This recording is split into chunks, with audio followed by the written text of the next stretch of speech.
Mga tol, real talk tayo. Kung magharap bukas sina Canelo at David Benavides, sino ang mas may chance manalo? At bakit yung sagot hindi ganun kasimple kahit fan ka pa ni Canelo? Unahin natin si Benavides. Hindi siya tinawag na the Mexican Monster nang walang dahilan. Pressure fighter ito, yung tipong hindi umaatras, hindi napapagod, at bawat round, dumadami ang suntok. Bukod doon, maganda ang galaw ng katawan at combinations niya. Hindi lang basta malakas si Benavides, marunong siyang bumitaw ng 5 hanggang 6 na suntok na mabilis at mabibigat. Lalo na sa inside range, delikado si Canelo dito. At syempre yung youth advantage, mas bata, mas fresh at mas mataas ang work rate. Pero mga tol, huwag nyo ring minamaliit si Canelo. Una, experience. Halos lahat ng style nakita na niya. Kaya niyang mag-adjust kahit gitna ng laban.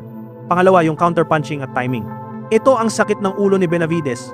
Pag pumasok ka ng padalos-dalos, boom, right hand counter agad. Pangatlo, yung body shots. Kung may makakapagpabagal kay Benavides, yan si Canelo. Isang round lang ng solid na bodywork, ramdam agad. So kaya ba talunin ni Benavides si Canelo? Oo, may chance. Pero Canelo, hindi rin madaling talunin. Ito yung laban na literal na youth versus experience, volume versus timing, aggression versus IQ. Pero kayo, anong tingin nyo? Sino ang mas tatagal ng 12 rounds? Comment nyo mga tol. At kung gusto nyo pa ng breakdowns na ganito sa Tagalog, hit like, subscribe at i-follow nyo ako para hindi kayo malate sa susunod.